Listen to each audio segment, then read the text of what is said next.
Yeah, so we've got Maribro vs Sep, winner semis. I'm ready. My butthole is puckered. The three, as a Wario main, I prefer the pronoun baddie. Okay, no worries.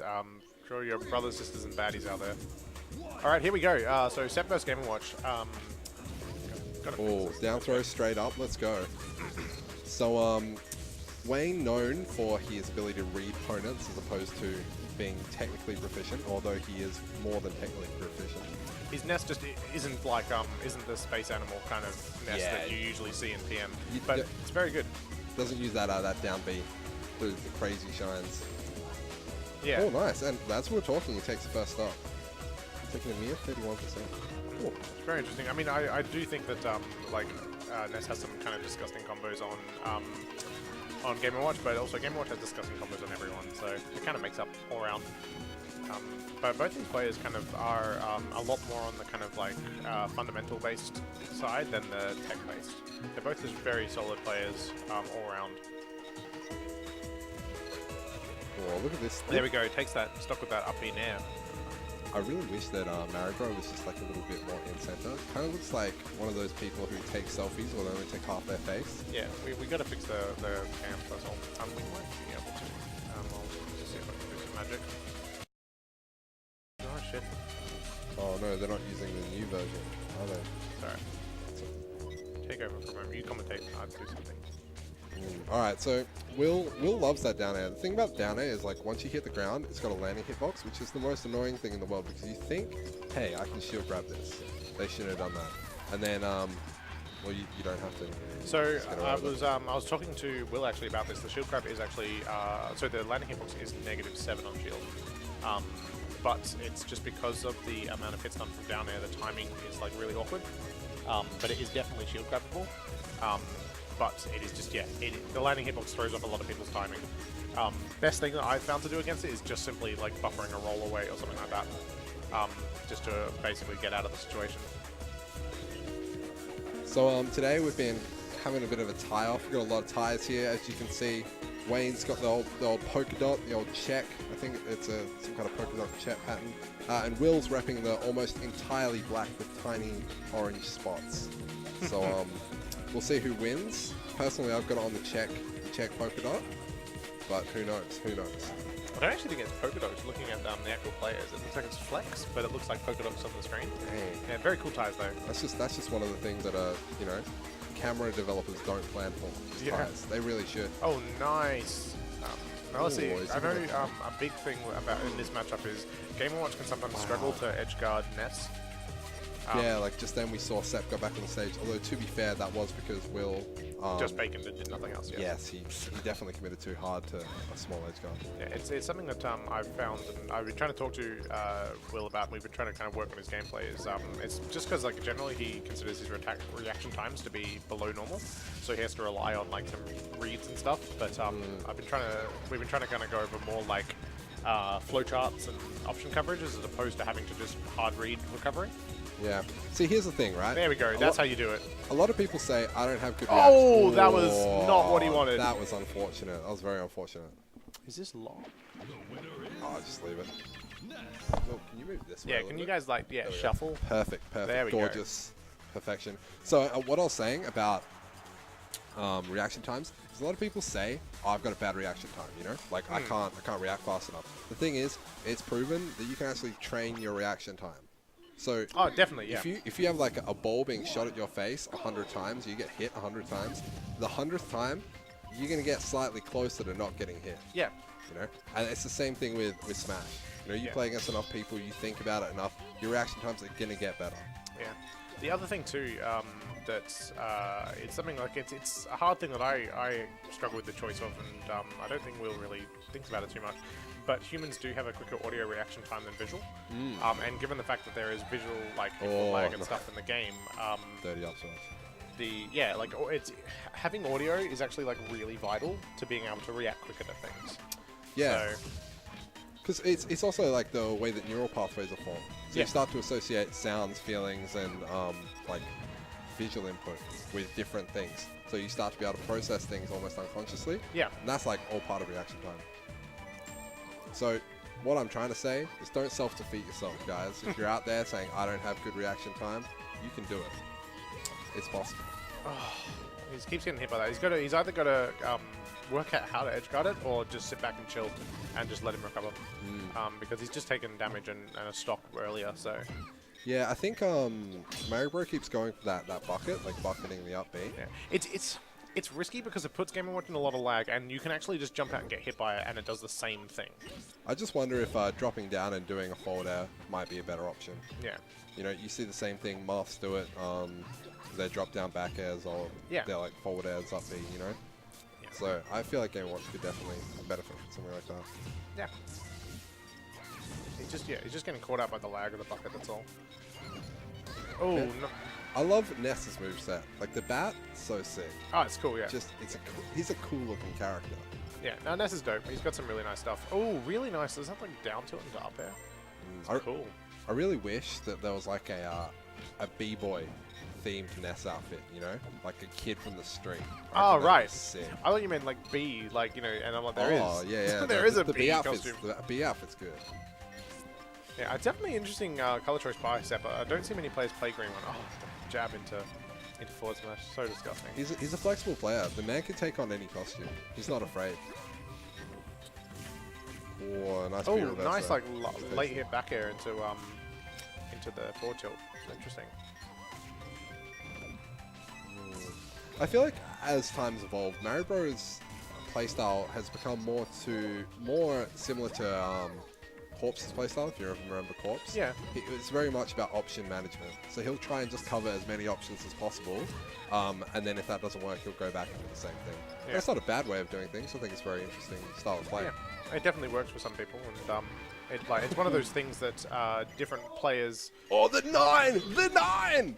The ending 9. It would have been better if it hit with it. But yeah, different players kind of fall for that type of playstyle harder as well. So.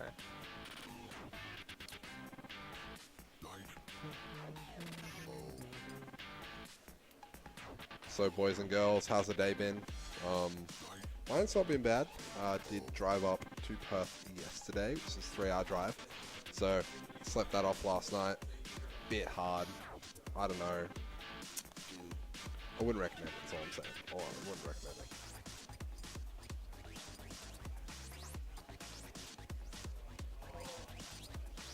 So I wonder where these players are going to go. I feel like Sepp does like larger stages in general. So, yeah, we probably are going to see something like this. Interesting as to why Mario Bros banned Battlefield of all things. I can't necessarily seeing that as like such a really bad stage for Game & Watch. Yeah, I know Will hates the stage because of all the moving platforms. I don't think it's necessarily like it's bad for Game Watch or it's good for Game Watch. I just think it's a personal preference thing.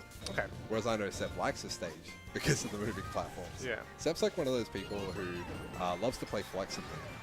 So he really enjoys it when he gets someone who's a bit weird or a stage like this. Like I know he really likes Fountain of Dreams. Yeah. Big fan, as I am too. But yeah, it's because that you know, that changeability, nothing's always the same. Yeah. This is really awesome.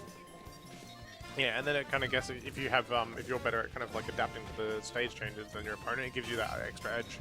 Yeah, definitely. And I think that's like one of the things. You got to kind of read your opponent, you know? Yeah. You got to say, oh, look, they seem like they've practiced all this stuff. Maybe it's time to go for something a little bit different. But maybe it's not like perfectly meta. Maybe it's not like what's good for your character, but maybe it's better for you. So something I see being really good in this matchup is going to be that dash attack, actually. Mainly because it's going to cover a lot of the options that Game & Watch has in neutral. Like, Game & Watch is going to be looking for a lot of like approaching fares, bacon, and down tilt as his main kind of options. And dash attack does cover both down tilt and bacon. So it's like it covers like 2/3 of Game & Watch's neutral options. So, like, one thing that happened just before is they were both shielding back-to-back. Neither one knew what to do. And so, like, obviously, the thing about Game Watch, he doesn't have a lot of things out of shield that are very fast. The thing about Ness is he does. He's got his down B. He's got up air, which is quite slow, but it's, you know, I think it's better than anything Game Watch has. Oh, he's also got down air, which is like frame 5 out of shield. Oh, is it? It's pretty fast. Wow. Yeah. I did not know And he can also do he can also like double jump cancel it, so it's Yeah. It's, I mean, which obviously makes it a bit slow, but yeah, down air is super stupid quick. So he can get some like crazy stuff out of shield. And Shine as well. I mean, Shine's like going to be like frame 8 or 9 or something like that, but it's still good. Like it's a good out of shield option. Anything that's kind of around the same speed as a grab is always nice to have. That was a tasty double jump. You see that? He like did the stall with down B. That was sick. Oh, nice up tilt. See, like that was one of the things that's like very Sep. That's like a Sep thing to do. It's not like really technical, but it's just cheeky enough to get him the stuff, you know, or get him some percentage. Oh shit! Lux is saying Sep is even playing like a middle manager. Oh my gosh, it's true. He does gotta look like a warehouse or like a car salesman. I mean, like, look, you've got Will over here, Maribor on the left. Kind of looks like a secretary, maybe a lawyer, maybe he just got back from a long flight, something like that. Yeah. Sep looks like he's just had enough. He's sold like 20 cars this month. Yeah. He's having some downtime. He just wants to come and he just wants to body some scrubs, make him feel better. Have a few beers, you know, chill out. It's definitely one thing that Sep's playstyle interests me is his use of things like up smash and down smash. Sometimes it just seems genius, and other times it seems so questionable. Yeah, it's kind of a Kanye situation. Is he a genius? Is he insane? You don't know. I definitely think Sep's insane. Oh, what a save! save! His own tail. That was insane. That's really good. I bet he planned that. I bet he planned that. That's that Melee 1.0 stuff. I don't know why the Melee dev team patched that out. It was always such a nice little thing that I felt like gave Ness an edge. Oh, nice PK Fire. Ooh. Definitely good control of neutral with PK Fire. What I've noticed is that Sep's actually like really good at avoiding those down airs. They don't seem to work as much against him as other players, you know? Like we've seen just in this stock, twice he's got back air for doing a down air. Yep. Yeah, well there's, I mean, down air is like any move in PM or anything in PM in my opinion. It's like, once you know how to beat it, it's like it seems a lot fairer than it actually is. Sorry, it seems a lot more fair than you would originally be led to believe. Because like a lot of people are like, oh, the down air, it's got this landing hitbox, it's huge, it's rubbish. But I mean, down is actually like it's super. The hitbox is very long below it, but you can easily hit it from the sides when it's coming down. And the landing hitbox hits in front as well. So if down air, if you just position yourself behind Game & Watch, you will beat the down air. I gotta say, this is not the best I've seen Sep play. I think he might be feeling a little off today. Not sure what it is. Maybe he didn't have his cereal, his Weet-Bix this morning. But hopefully he can pull it together for these last stop. Well, this is still winning, so he still could make that sick losers run.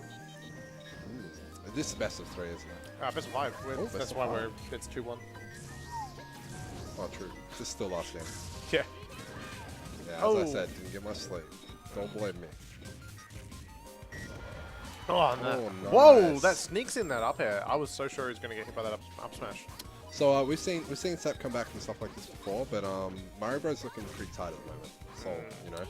One thing I'm not liking about like Sep's playstyle at the moment though is he is kind of like just taking to the like sit back and PK fire. Yeah. And what I'm noticing is he's doing that, and then he makes a decision to go in, but Maribor just reads it and just like hits him when he goes in. Oh my! That was a great shield. Oh, not quite far enough. 3 wouldn't have mattered. 3 wouldn't have done shit. So. That was weak hit into strong hit. That is awesome. All right. I'm sitting in my chair. I'm ready. I've seen the power. I've seen the possibilities. This is one of the things as well. Is like you see. Oh no, that's it. Okay. Is people got to respect Bacon's like range and distance, because Bacon covers at this arc that's like 45 degrees above Game & Watch, and Sep spent a lot of time on platforms, which is it's like the perfect spot for Game & Watch's Bacon, whereas Bacon doesn't cover on the ground. That's like the disadvantage of Bacon as a projectile, is that it covers like above Game & Watch and like that on platforms, but doesn't cover the ground until much later in its arc.